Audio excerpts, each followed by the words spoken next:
बिस्मिल्लाहिर्रहमानिर्रहीम। पहली वीडियो में हमने पास्ट के बारे में बात की थी। आज हम जो है ना पास्ट को थोड़ा डिटेल में देखते हैं कि पास्ट एक्चुअल में होता क्या है और ये किस तरह हमारी लाइफ में वर्कआउट करता है। पहले तो बहुत सारे क्वेश्चन होते हैं हर किसी के मतलब के माइंड में ये क्वेश्चन चल रहे होते हैं कि हम माजी से बाहर कैसे आए या फिर हम माजी में ही क्यों फंसे हुए हैं। ये हमारे सबसे पहले मेन क्वेश्चन होते हैं हर किसी के माइंड में।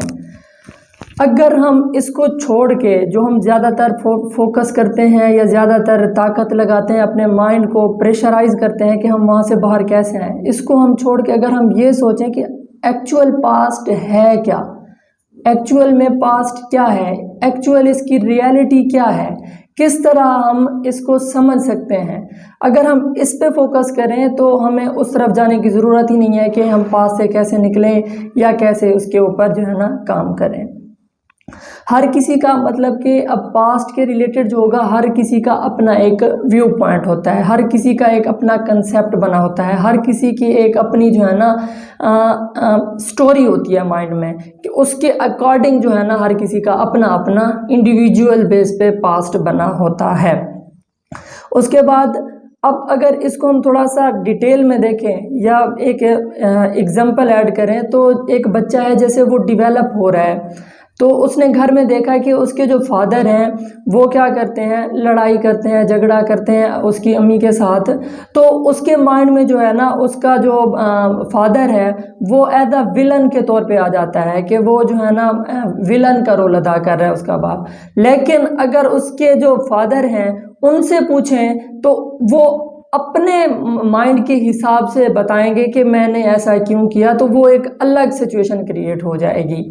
अच्छा, इसको आगे अगर थोड़ा सा हम लेके जाएं तो स्कूल लाइफ या फिर कॉलेज लाइफ या फिर कोई और लाइफ देख लें या ऑफिस लाइफ जैसे हो गई, इसमें अब हम लोग जो सारा दिन वहाँ पे होते हैं, वहाँ पे काम करते हैं, लेकिन कुछ चीज़ें हमारा माइंड पिक करता है। ज़्यादा पूरे दिन की वो हमें डिटेल का पता नहीं होता, हमें कुछ चीज़ों का पता होता है। वो चीज़ें अब क्या होती हैं, वो हमारे दो एक फेयर और एक डिज़ायर, ये दो चीज़ें मेन होती हैं जिसकी बेस पे हमारा पास्ट बना होता है। यानी कि अगर किसी चीज़ से आपको फेयर है तो उसकी बेस पे पास्ट बन जाएगा। अगर आपको डिज़ायर है, अब डिज़ायर क्या होता है, डिज़ायर यानी कि हैप्पीनेस हो गई आपके पास, यानी कि ये जो प्लेजर के जितने भी मतलब के सोर्स हैं, यानी कि हैप्पीनेस के, एक्साइटमेंट के जितने भी सोर्स हैं, उसके रिलेटेड जो है ना हमारे अंदर जो है ना एक मेमोरी स्टोर होती है जो पास्ट में हमारे साथ चलती रहती है। उसके बाद जो है ना अब अगर हम इसको डिज़ायर और फियर को थोड़ा सा और आगे लेके जाएं तो हमारे पास जो है ना अगर एक गाड़ी है, मेरे पास अगर फॉर एग्जांपल है तो नहीं, मेरे पास अगर गाड़ी है सिविक, तो मैं अगर उस पर बैठा हूँ और ड्राइव कर रहा हूँ तो इधर से जैसे मैं ट्रैवल करूँगा किसी सिटी में तो रास्ते में मुझे सिर्फ सिविक ही नज़र आएगी, बाकी जितनी भी गाड़ियाँ होंगी वो ब्लाइंड हो जाएंगी, यानी कि वो मैं नहीं देख पाऊंगा क्योंकि मेरा इंटरेस्ट जो है मेरी अपनी गाड़ी है, इसलिए मुझे ज़्यादातर वही गाड़ियाँ नज़र आएंगी, बाकी तरफ मेरा ध्यान नहीं जाएगा। ये हो जाता है हमारा डिज़ायर में, ये चीज़ हमारे डिज़ायर में आ जाती है। क्या ऐसी चीज़ है जो हमें पास्ट में लेके जा रही है, या फिर क्या ऐसा है कि जो पास्ट में हमने फेस किया वो अब तक हमारे माइंड में चल रहा है। वो मैं पहले भी आपको बता चुका हूँ कि एक है फेयर यानी कि खौफ।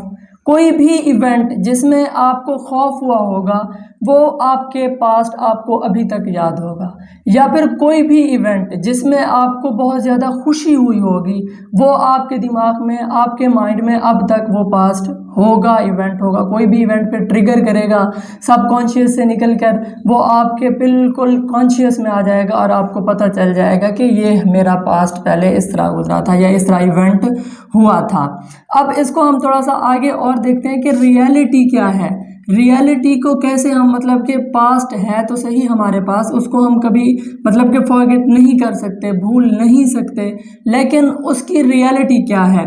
फॉर एग्जांपल अगर मैं बात करूँ रियलिटी की कि मैं अगर पूछूं आपसे कि ये जो मैंने वॉच पहनी हुई है, ये जो घड़ी मैंने पहनी हुई है, ये कैसी है, तो कमेंट्स मिलते हैं कि बहुत प्यारी है, बहुत अच्छी है। जबकि इसकी रियलिटी क्या है कि ये एक वॉच है, इसने टाइम दिखाना है, इसकी ये नहीं है कि ये अच्छी है या बुरी है। क्यों? क्योंकि उसका टाइम दिखाने से ताल्लुक़ है। अच्छा या बुरा ये हमारे माइंड का अपना एक कंसेप्ट बना हुआ है। कोई भी चीज़ अच्छी या बुरी नहीं होती, उसकी जो रियलिटी होती है वो वही होती है, बस सिर्फ हमारा कंसेप्ट जो होता है उस चीज़ को अच्छा या बुरा बना देता है। अगर हम पास्ट की बात करें तो लाइक ये स्टोरी टाइप हमारे माइंड में होता है कि जो गुजर चुका है, अब हम इसके साथ हमारी फीलिंग जुड़ी होती हैं, इसके साथ हमारे इमोशंस होते हैं, इसके साथ हमारी मेमोरीज यानी कि जो है वो होती है। तो हम इसको एज लाइक की स्टोरी कहना भी अच्छा नहीं लगता, क्योंकि उसके साथ हमारी फीलिंग अटैच होती हैं। तो फिर पास्ट एक्चुअल है क्या? अब पास्ट को अगर हम दो वे में देखें, दो तरह उसको देखें, तो हमें समझ आती है कि पास्ट क्या है। अब आप देखें कि जो साइंटिफिक एक रिसर्च हुई है उसमें जो है 7 साल जो गुजरते हैं एक इंसान की लाइफ के, उसके बाद जो उसके सेल ऑर्गन है, ह्यूमन बॉडी के जो ऑर्गन है उसके सेल चेंज हो जाते हैं, यानी कि उसकी बॉडी चेंज हो जाती है। तो फिर हम अपने माइंड को वहाँ पे लेके क्यों हैं, जो 20 साल से एक हमारे माइंड में एक सोच चल रही है, वो हम उसको कैसे, यानी कि हम उसको कैसे नहीं ख़त्म कर सकते।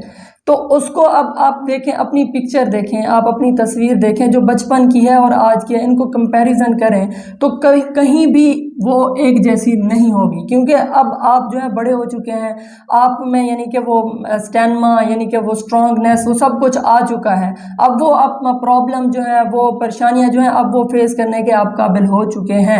इस प्रॉब्लम का मेन जो सलूशन है, आप एक पेज लें, 2 पेज लें, उसके ऊपर जो आपका पास्ट का एक्सपीरियंस है या किसी के साथ आपको प्रॉब्लम हुई है वो उस पेज पे लिख लें। जितना कुछ है वो सारा उस पेज के ऊपर आपने राइट डाउन कर लेना है। जब आप वो राइट डाउन कर लेंगे तो फिर आपने सोचना है कि जिसके बारे में आपने ये लिखा है, अगर वो ये स्टोरी लिखता तो वो क्या लिखता। आपने ये माइंड में ये चीज़ रखनी है कि एक बंदा जिसके साथ आपको प्रॉब्लम है या कोई हैप्पीनेस या कोई खुशी का इवेंट जुड़ा हुआ है, जो मतलब कि अब आपके माइंड में वो ट्रिगर हो जाता है, तो अगर वो ये स्टोरी लिखता जो आपके माइंड में है तो वो उसमें क्या लिखता, ये आपने सबसे पहले लिखना है। और रियलिटी को एज इट इज़ समझना है कि रियलिटी जो होती है वो रियलिटी होती है। अब यहाँ पे एक और क्वेश्चन पैदा होता है कि जो चाइल्ड यानी कि जो चाइल्ड होते हैं एज में बच्चे, उनके साथ सेक्सुअल एब्यूज़ हो जाता है, तो फिर वो किस तरह इस चीज़ से निकलें, यानी कि वो तो रियलिटी है ना जो उनके साथ हो चुका है, और वो किस तरह निकलें। या फिर कोई समवन यानी कि कोई आपसे मोहब्बत करने वाला आपके साथ यानी कि जैसे पेरेंट्स होते हैं उनकी डेथ हो जाए, तब क्या सिचुएशन होती है, यानी कि वो भी रियलिटी में आता है। अब इसमें फिर 2 चीज़ें निकल के आती हैं कि जिसके साथ सेक्सुअल एब्यूज़ हुआ है, अगर उसको हम ये कहें कि हम मान जाते हैं कि आपके साथ हुआ है और हम इसको, ये रियलिटी है, हम इसको तस्लीम करते हैं, लेकिन जो आज आप हैं क्या इसी सिचुएशन में आपके साथ हुआ है? वो जो 20 साल पहले एक बच्चा था उसके साथ वो हुआ है, उसे ये क्वेश्चन करना है, क्योंकि जब वो बच्चा था उसके साथ वो स्टैंड नहीं ले सकता था। वो मतलब कि उसको ये नहीं पता था कि हमारा लॉ क्या है और इसके अकॉर्डिंग कैसे किसी के ऊपर यानी कि FIR या ये चीज़ें हो सकती है, किस तरह मैं स्टैंड ले सकता हूँ उस टाइम, या फिर मैं अपने पेरेंट्स को कैसे बताऊँ, उस टाइम उसको नहीं पता था, लेकिन आज उसको सारी चीज़ें पता हैं। अगर उस बच्चे के साथ वो सब कुछ हुआ है तो फिर जो आज वाला पर्सन है वो क्यों सोचता है कि उसके साथ वो हो चुका है, ये क्वेश्चन उससे करना है। और सेकंड, समवन लव, यानी कि अगर किसी आपके रिलेटिव्स या आपके चाहने वाले की डेथ हो जाती है, तो क्या उससे ये भी क्वेश्चन हम कर सकते हैं कि सिर्फ एक वही है जिसके लिए नेचर ने या रियलिटी ने उसको वो किया है, मतलब कि कोई इस तरह का सीन किया है, या पूरी दुनिया में वो रियलिटी का जो रोल है यानी कि वो किस तरह वो वर्क कर रही है वो उसी तरह चल रही है। अगर तो ज़ाती तौर पर उसके साथ ऐसा हुआ है तो फिर तो नहीं, लेकिन ऐसा नहीं है। रियलिटी इक्वल है, ये एक साइकिल है, इसमें सारा कुछ ये मतलब कि जो है ये चलता रहता है, और हर इंसान ने मतलब कि यहाँ से मूव ऑन होना है और जाना है, तो ये चीज़ उसको समझानी है। That's it, thank you so much. Next video इंशाल्लाह बहुत जल्दी आ जाएगी।